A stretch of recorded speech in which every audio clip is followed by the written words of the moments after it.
இந்த பருப்புக்கீரை என்ன அப்படின்னு கேட்டீங்கன்னா உங்களுக்கு ஒமேகா 3ன்னு ஒரு ஃபேட் இருக்கு இல்லைங்களா, அந்த ஒமேகா 3 ஃபேட் வந்து ஃபிஷ்ல நிறைய இருக்குன்னு சொல்றாங்க. நீங்க ஒரு 2 கிலோ வஞ்சிர மீன் வாங்கி அந்த 2 கிலோ வஞ்சிர மீன் முழுசா நீங்க சாப்பிட்டீங்கன்னா அந்த ஒமேகா ஃபேட் என்ன கிடைக்குமோ அதை இது ஒரு ஒரு 100 கிராம்ஸ் இந்த பருப்புக்கீரையை கடைஞ்சி நீங்க சாப்பிட்டீங்க, அதுக்கு பருப்போட கொஞ்சம் நெய் விட்டு சாப்பிட்டீங்க அப்படின்னா அந்த ஒமேகா ஃபேட் வந்து உங்களுக்கு கிடைச்சிரும். அப்கோர்ஸ் 2 கிலோ வஞ்சிர மீனுக்கும் இதுக்கும் கம்பேர் பண்ணி பாருங்க பிரைஸ். இதுதான் பசலைக்கீரை. இது வந்து கொடியா போகக்கூடியது, இந்த மாதிரி கொடியா போகும். பசலை கொடி படர்ந்தால் அந்த கிராமத்துக்கே பிணி வராதுன்னு சொல்லுவாங்க. அகைன் இதுலயும் வந்து அயன் கண்டென்ட் ரொம்ப நல்லா இருக்கு. இதுல வந்து வாட்டர் கண்டென்ட் நிறைய. சோ ஒரு பிரெக்னன்ட் உமன் பிரெக்னன்ட் கன்ஃபர்மேஷன் பண்ண உடனே அவங்களுக்கு ஃபெராய் அப்படின்னு சொல்லிட்டு, ஃபெராய் அப்படின்னா லெட்டின் லாங்குவேஜ்ல வந்து அயன் அப்படின்னு அர்த்தம். ஒரு டேப்லெட் ஒன்னு கம்பல்சரி எழுதி கொடுத்துருவாங்க, பிரெக்னன்ட் டெலிவரி வரைக்கும் சாப்பிடுங்கன்னு. பட் நீங்க இந்த பசலைக்கீரை சாப்பிட்டாலே போதும், அந்த அயன் கண்டென்ட் வந்து பெஸ்டா இருக்கும். ஏன்னா நீங்க அதெல்லாம் ஒரு வருஷம் முழுக்க ஒரு மாத்திரை சாப்பிட்டீங்கன்னா டெஃபினட்டா சைட் எஃபெக்ட் இருக்கும், அதை சொல்ல வேண்டியதே இல்லை, உங்களுக்கு தெரியும். பட் கீரை நிச்சயமா அப்படி ஒரு வாய்ப்பு இருக்காது. இது மணத்தக்காளி. இன்னைக்கு மக்கள் எல்லாருக்கும் இருக்கக்கூடிய இந்த டைஜஷன், குடல் சார்ந்த புண்ணு இருக்கிறது இல்லைங்களா, அதுக்கு வந்து இந்த மணத்தக்காளி வந்து ஒரு அற்புதமான மருத்துவம் உள்ளது. இந்த பழம் இருக்கு பாருங்க, இந்த பழம்லாம் இந்த மணத்தக்காளி வத்தல் அந்த மாதிரிலாம் இந்த பழத்தை வந்து பண்ணலாம். இந்த பாருங்க எவ்வளவு பழம் இருக்கு, எவ்வளவு ஹெல்த்தியா இருக்குன்னு பாருங்க. நாங்க இந்த சீடெல்லாம் கலெக்ட் பண்ணி கொஞ்சம் இங்க சாப்ளிங்லாம் டெவலப் பண்ணி அதை பண்ணுவோம். இது வந்து இந்த மணத்தக்காளி வந்து உங்களுக்கு மணத்தக்காளி அப்படின்னு சொல்றாங்க, அதுக்கு பேரு.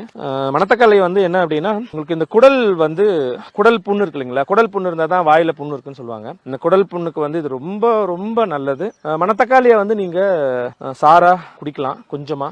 சாறு வந்து எவ்வளவுக்கு எவ்வளவு நம்ம லிக்யூட் டைலூட் பண்றோமோ அவ்வளவுக்கு அவ்வளவு நல்லது, அந்த மாதிரி கொடுக்கலாம். இதுக்கு பேர் வந்து வெள்ளை கரிசலாங்கண்ணி. உங்களுக்கு இது தெரியுதுன்னு நினைக்கிறேன். ஸோ இங்க கூட இருக்கு, நல்லா வளர்ந்துருக்கு. இது வெள்ளை கரிசலாங்கண்ணி. ஸோ வெள்ளை கரிசலாங்கண்ணி வந்து திருமூலருடைய மெயின் ஹெர்பல் வந்து கரிசலாங்கண்ணி, குறிப்பா இந்த வெள்ளை கரிசலாங்கண்ணி. வள்ளலார் வந்து கரிசலாங்கண்ணி பத்தி நிறைய பேசியிருக்காரு. இன்னைக்கு வந்து யூஎஸ்ல ஒரு ரிசர்ச் என்ன சொல்லுதுன்னா, கேன்சர் செல்ஸ் எதிர்க்கிற தன்மை இதுக்கு இருக்குன்னு ஒரு பேப்பர் வந்து சப்மிட் பண்ணிருக்காங்க. ஆனா நம்ம மக்கள் என்ன பண்ணிருக்குன்னா, ரொம்ப நேரம் உள்ளங்கையில வச்சிருக்காத முடி முளைச்சிரும் அப்படின்னு சொல்லிட்டு இது ஒரு கூந்தல் தைலமா தான் பாக்குறோமே தவிர இது ஒரு கீரை சாப்பிட்ற பொருள்ன்றது நமக்கு யாருக்குமே தெரிய மாட்டேங்குது. உடனே இது சாப்பிட்டா கேன்சர் குணமாயிடுமா அப்படின்னா இல்ல, அதெல்லாம் வராம இருக்கிறதுக்கு வந்து இதை தவிர்க்கிறதுன்றது தான் இந்த மாதிரியான கீரைகள். இது வந்து உங்களுக்கு பொன்னாங்கண்ணி. பொன்னாங்கண்ணில இங்க ஒரு 3 வெரைட்டி இருக்கு. இது சவு பொன்னாங்கண்ணி, இன்னொன்னு நாட்டு பொன்னாங்கண்ணி இருக்கு, இன்னொன்னு சீமை பொன்னாங்கண்ணி இருக்கு. பொன்னாங்கண்ணி வந்து குட் ஃபார் ஐசைட், கண்ணுக்கு ரொம்ப நல்லது அப்படின்னு சொல்லுவாங்க பொன்னாங்கண்ணி. ஆக்சுவலா பாத்தீங்கன்னா நம்ம வந்து இதை வந்து டெண்டர் லீவ்ஸ் அப்படின்னு சொல்லிட்டு ஒரு ப்ராஜெக்டுக்காக நாம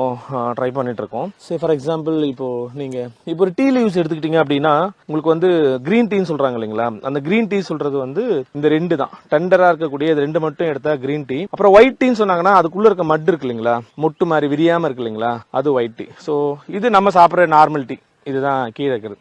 அப்படிதான் வந்து அதை கிரேட் பண்ணுவாங்க. ஸோ நாங்களுமே இப்போ என்ன பண்றோம்னா டெண்டர் லீவ்ஸ்ன்னு சொல்லிட்டு அந்த நுனி மட்டும் இருக்கு இல்லைங்களா, அதை மட்டும் எடுத்து அதை மட்டும் பண்ணலாம். ஏன்னா இதெல்லாம் வந்து நல்ல மெடிசன் வேல்யூ இருக்கக்கூடிய கீரைகள். ஸோ எவ்வளோக்கு எவ்வளோ டெண்டரா சாப்பிட்றோமோ அவ்வளோக்கு எவ்வளோ நல்லது. நம்ம சொல்லல பேபி ஸ்பினாச் சொல்லல 7 டேஸ்ல சாப்பிட்டா நல்லது, அந்த மாதிரி சொல்லலாம். அந்த மாதிரி கீரையில கூட எவ்வளோ டெண்டரா சாப்பிட்றோமோ அவ்வளோ நல்லது. பட் அந்த டெண்டர்னஸுக்குன்னு ஒரு காஸ்ட் இருக்கும். ஏன்னா எல்லாம் கீரை எடுத்துடுறோம் இல்லைங்களா, அது 10 நாள் விட்டா அது இன்னும் கூடுதலா வளரும், எடுத்துறோம்னா அது கொஞ்சம் கூடுதல் காசுல இந்த மாதிரி டெண்டர் லீவ்ஸை ப்ராசஸ் பண்ணி கொடுக்கணும் அப்படின்னு பாக்குறோம். அதுக்கு வந்து டெண்டர் லீவ்ஸ்னு சொல்லிட்டு பேர் வச்சு அந்த மாதிரி பண்றோம். அரைக்கீரை, அப்கோர்ஸ் அங்க உங்களுக்கு சிறுகீரை இருக்கு, முளைக்கீரை இருக்கு.